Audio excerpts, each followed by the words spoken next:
पूजा आपने क्या बोला कुछ समझ ही नहीं आया, इससे अच्छा तो आप ना ही बोलते। No friends, no culture, no acceptance, people will bully me. And क्या हुआ, मैं चुपचाप रहती थी क्लास में। I lost somewhere 10 lakh rupees. उसमें मुझे धोखा भी मिला, उसमें मैंने दोस्त भी खोए, अपने ड्रीम्स भी खोए, इमोशनल इंटेलिजेंस भी खोया, सब कुछ खो दिया। I was completely lost. जब मैं इंटर्नशिप्स और जॉब्स के इंटरव्यूज में बैठूंगी तब क्या होगा? And that was a biggest, you can say full stop. वहां से शुरू होती है एक नई पूजा की शुरुआत।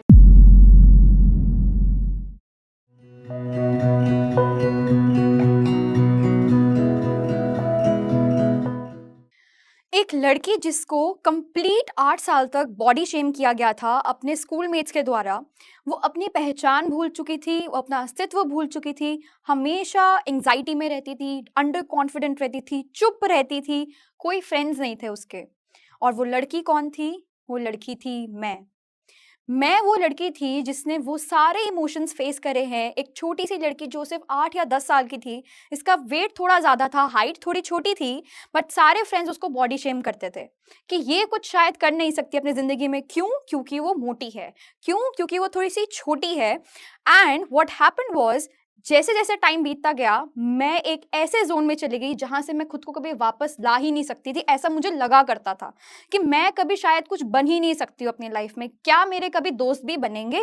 क्या मुझे कोई सोसाइटी एक्सेप्ट भी करेगी? हेलो लेडीज एंड जेंटलमैन, मेरा नाम है पूजा गुलाटी। मैं करियर एक्सेलरेटर और ब्रांडिंग कोच हूँ। मैं हेल्प करती हूँ वर्किंग प्रोफेशनल्स को, जॉब सीकर्स को in getting multiple job offers, salary hikes and promotions in their career.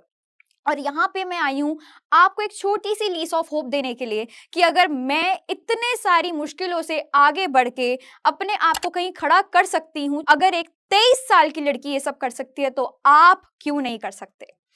तो मेरी जब जर्नी शुरू हुई थी, आई स्टार्टेड, एंड मैं थोड़ा सा आपको बैकग्राउंड देना चाहूंगी। जब मेरा बर्थ हुआ था, हमारी फाइनेंशियल कंडीशंस इतनी ठीक नहीं थी। My father used to drive an auto. My mom got back from her anaesthesia 21 दिनों के बाद। This was the condition of our family. But one thing that I can guarantee you, what I have learned from my father was persistence, hard work and dedication. मेरे पिताजी ने कभी हार नहीं मानी थी, और कहीं ना कहीं वो सेम चीज मेरे अंदर भी आई। जैसे ही मैं 6th स्टैंडर्ड में आई, सिचुएशंस थोड़ी सी डिफरेंट हुई। जैसे हम प्यूबर्टी हिट करते हैं, हर एक की बॉडी टाइप अलग होता है। सिमिलरली मेरे साथ भी कुछ ऐसा ही था। मैंने थोड़ा वेट गेन कर लिया था, और मेरी हाइट थोड़ी छोटी थी। मेरे फादर हमेशा चाहते थे कि मेरे हमेशा छोटे बाल रहे। छोटे बाल, चश्मा, हाइट छोटी और थोड़ा सा वेट ज्यादा, तो आप सोच ही सकते हो कैसी दिखती थी। सारे फ्रेंड्स मुझे अलग छोड़ देते थे। मैं फर्स्ट बेंच पे बैठती थी, चुपचाप पढ़ाई करती थी। कोई रिसेस में भी I used to have my lunch alone. वो जो कूल बनने का एटीट्यूड होता है कि हमारे साथ तो पिक्चर देखने चलो, हमारे साथ पार्टी देखने चलो, आजकल के बच्चे वही चाहते हैं, तो मैं वैसी नहीं थी। और अल्टीमेटली उस वजह से सोसाइटी ने मुझे एक्सेप्ट भी नहीं किया। With society I mean my classmates basically. मैं 10th में आई, और हमारा जो स्कूल था वो 10th तक था। उसके बाद भी went to 11th and 12th। 10th तक मेरे स्कूल में मेरा फेयरवेल था। मैं हमेशा ही, जैसे मैंने आपको बताया, I was very silent. So farewell हुआ, फेयरवेल वाला दिन आया, मैं वहां गई, और मेरी मम्मा ने मुझे बहुत अमेजिंग से गर्ल चाइल्ड के ऊपर एक वीडियो, एक क्या कहते हैं, स्क्रिप्ट तैयार करके दी थी मेरी मदर ने मुझे कि पूजा गो एंड से this on the stage. I was like okay, I will do that. मैं स्टेज पे गई, मैंने वो स्क्रिप्ट बोली, मैं वापस आई तो मुझे उस राउंड से एलिमिनेट कर दिया था। मेरे अंदर भी वो आया कि मैं क्यों नहीं, मैंने तो अच्छा ही बोला था मेरे हिसाब से। तो मैं अपनी एक टीचर के पास गई कि ma'am, what did I do wrong there because of which I got eliminated. She said one thing and that is still imprinted on my brain, and that was, Pooja आपने क्या बोला कुछ समझ ही नहीं आया, इससे अच्छा तो आप ना ही बोलते।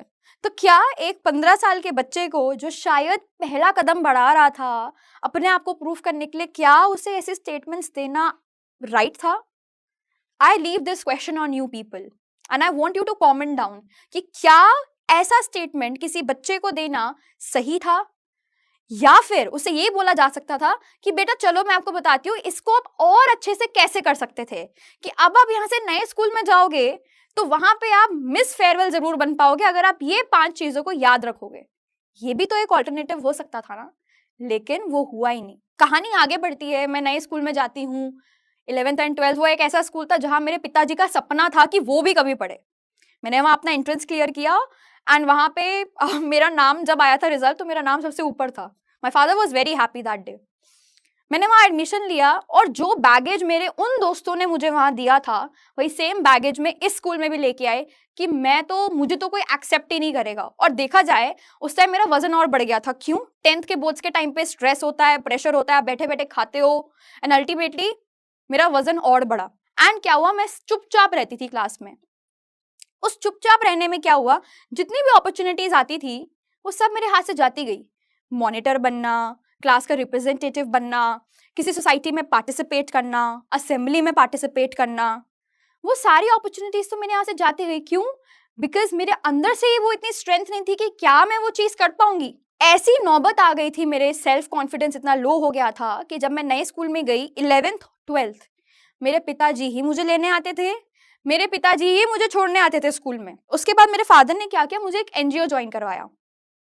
उस एनजीओ में जो वैलिडेशन मैं ढूंढती थी कि लोग मुझे मेरे दोस्त बने, मुझे प्यार करे, somebody outside from my family, उन छोटे छोटे बच्चों ने मुझे वो वैलिडेशन दिया।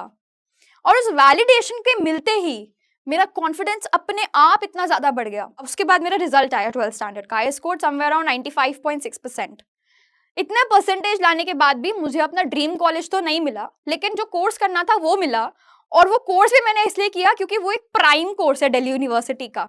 इसलिए नहीं किया क्योंकि मुझे वो करना था, बिकॉज अल्टीमेटली हम शाइनी ऑब्जेक्ट सिंड्रोम की तरफ जाते हैं। अभी शाइनी ऑब्जेक्ट सिंड्रोम क्या होता है? शाइनी ऑब्जेक्ट सिंड्रोम का मतलब होता है जो सामने से चीज चमकती हुई दिखती है, सामने वाले ने किया, उसमें वो बहुत सक्सेसफुल है, मुझे पता नहीं है मुझे क्या करना है, लेकिन वो इंसान सक्सेसफुल है तो मुझे वही करना है क्योंकि मुझे भी उसकी सक्सेस जैसा बनना है। Why the hell we always think कि मुझे सामने जैसा बनना है? ऐसा क्यों होता है?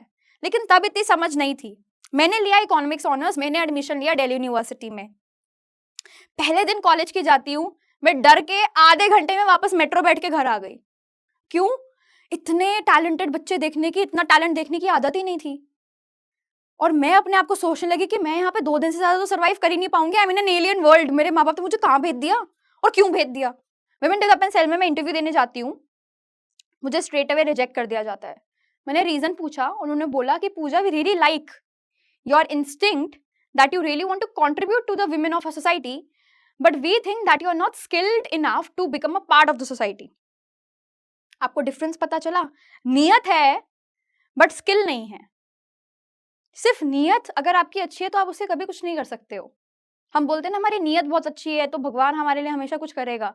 नियत अच्छी है, भगवान भी उनकी मदद करते हैं जो अपनी खुद की मदद करते हैं।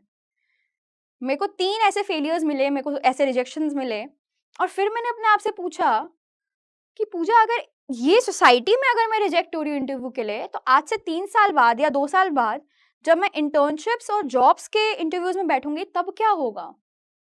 And that was a biggest, you can say, full stop of my entire mind कि अब क्या होगा, और you can say question mark होगा। तो मेरे फादर ने एक इनिशिएटिव लिया, इवन मेरी मदर ने बहुत रिसर्च किया उस टाइम। सो वो एक सोल्यूशन लेके आए, ब्रिटिश काउंसिल हाई कमीशन। वहां से मैंने अपना public speaking, soft skills and career coaching का सर्टिफिकेशन लिया। आप मानेंगे नहीं, मैं फरीदाबाद रहती हूँ। फरीदाबाद से अगर मुझे जनपद आना है, डायरेक्ट मेट्रो चलती है 40 मिनट की, और मेरी क्लास होती थी 3 घंटे की। तब भी इतना कॉन्फिडेंस नहीं था। मेरी मदर मेरे साथ आती थी, 3 घंटे रिसेप्शन पे बैठती थी और फिर हम वापस जाते थे। बट 4 दिन बाद मेरे पापा ने बोला कि आज तुम अकेले जाओ। और जब मैं अकेले वहां गई, जब मैं वापस आ रही थी, तो there was a man passing by, उसने मुझे कुछ कमेंट दे दिया। इस चीज के लिए तो सोसाइटी ने रेडी नहीं किया था ना कि ऐसा कुछ भी हो सकता है। और फिर मैं डर डरा के घर वापस आ गई कि अब से मैं नहीं जाऊंगी, अब तो पापा ही जाएंगे, अब तो मम्मी ही जाएगी। मेरे पापा ने बोला नहीं, अब भी आप अकेले ही जाओगे। जैसे तैसे मैंने अपना 3 से 4 महीने का वो कोर्स खत्म किया, and ultimately pan India I was the first rank holder for the entire 3 certifications. तो वहां से शुरू होती है एक नई पूजा की शुरुआत। वहां से ना ही मैं नए पर लेके आई थी, बट एक ऐसा माइंडसेट लेके आई थी कि मुझे अब कोई रोक नहीं सकता। क्योंकि ऑलवेज एक चीज मैं आपको बताना चाहूंगी, when you know what to do, how becomes easy. लेकिन बच्चों को क्या होता है, वो हाउ के पीछे पड़ते हैं। मैं सक्सेसफुल कैसे बन सकता हूँ, कैसे बन सकता हूँ, मेरे को और ग्रोथ कैसे मिलेगी, वो हाउ के पीछे भागते हैं, लेकिन क्या करके उन्हें सक्सेस मिलेगी, वो क्या पे नहीं फोकस करते हैं। तो सामने वाले की सक्सेस देख के हमें इंस्पायर होना है, जेलस नहीं होना है, कंपेयर नहीं करना है। तो मेरी जर्नी ऐसे ही शुरू हुई। मेरी सर्टिफिकेशन खत्म हुई, मेरे को इतनी रिस्पेक्ट मिली सोसाइटी में। I worked with ministry of MSME, ministry of textile, ministry of women and child development के साथ मैंने काम किया। तो ये जो एक ट्रांसफॉर्मेशन था वो दिन एक रात में नहीं हुआ। इसके लिए जो डिमोटिवेशन, सैक्रिफाइस और आप कह सकते हो जो उदासी थी, वो मैं ही जानती थी। अपना एक छोटा सा यूट्यूब चैनल मैंने स्टार्ट किया। मैंने 1-2 वीडियोस डाली और within 13 days I got my first client. उसके बाद मैंने शुरू किया अपना एक स्टार्टअप, जो कि 2 से 3 महीने में फ्लॉप भी हो गया, and I lost somewhere 10 lakh rupees. उसमें मुझे धोखा भी मिला, उसमें मैंने दोस्त भी खोए, अपने ड्रीम्स भी खोए, इमोशनल इंटेलिजेंस भी खोया, सब कुछ खो दिया। I was completely lost, even I lost my mentor also. मैंने ऐसा नहीं था मैंने उसको फिर से स्टार्ट करने की कोशिश नहीं करी, लेकिन वो फिर से फेल हो गया। एक स्टार्टअप फेलियर कभी कभी खुद का फेलियर भी दिखता है कि मैंने अपने आप को फेल किया और उन लोगों को फेल किया जिन्होंने मुझ पर ट्रस्ट किया था। बट एक चीज आती है, India's biggest online public speaking championship. मेरे एक दोस्त ने मुझे मैसेज किया, Pooja would you like to apply for this? I was like, मेरे को क्या करना है यार, मेरी जिंदगी वैसे ही ऐसी चल रही है। I will complete my final year के exams and that's it, that's what I want to do. And then what happened, उसने मुझसे बिना बताए मेरा रजिस्ट्रेशन कर दिया। It was a paid registration, and that point of time I took a job with one of the very renowned startups.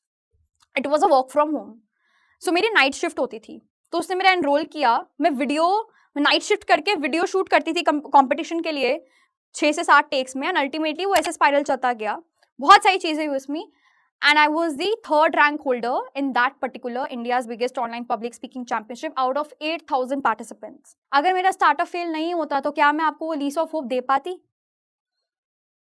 तो अगर आपकी लाइफ में कुछ भी गड़बड़ हो रहा है, so make sure that you are writing the story of your life. Because जब कभी भी आप ऐसे कभी प्लेटफॉर्म में आओगे, तो आप ये तो बोलोगे नहीं ना कि मैंने अपनी जर्नी शुरू करी, सब कुछ बहुत अच्छा था और मैं सक्सेसफुल हो गई। अगर आपकी सक्सेस स्टोरी में अप्स एंड डाउन्स नहीं है, तो nobody is interested in listening in that, right? So अगर आज आपकी लाइफ लोएस्ट पॉइंट पे है, जस्ट थिंक अबाउट इट कि आज से 1 या 2 साल बाद आपको लोग उसी लोएस्ट पॉइंट के लिए अप्रिशिएट करेंगे, और वही लोएस्ट पॉइंट शायद किसी न्यूज़पेपर में या ऐसे किसी प्लेटफॉर्म के यूट्यूब चैनल पे पब्लिश होगा। Failures are the biggest legacy you can give to your offsprings. अपनी आगे वाली पीढ़ियों को अपने फेलियर्स की अगर आप किताब लिखोगे ना, वो सबसे बड़ी वसीयत है। वो नहीं है कि गोल्ड, जमीन, ऐसा कुछ नहीं है। सबसे बड़ी वसीयत ही आपके फेलियर है, ताकि वो अपनी जिंदगी में वो ना करे और वो चीजें वो और जल्दी पाले। So with this I and this talk today. I hope कि इस टॉक से आपने ये चीज तो जरूर सीखी होगी कि अगर आज कुछ गलत है तो कल रोशनी भी जरूर है। बिकॉज अल्टीमेटली जब रात होती है, अमृत वेला भी होता है, उसके बाद सुबह भी होती है। तो अभी शायद अमृत वेला आने वाला है, एक बहुत प्यारा समय आने वाला है, और सुबह जब होगी तो यू विल बी थैंकफुल कि थैंक यू भगवान जी, वो रात आई थी। So with this I and my talk here. Thank you so much.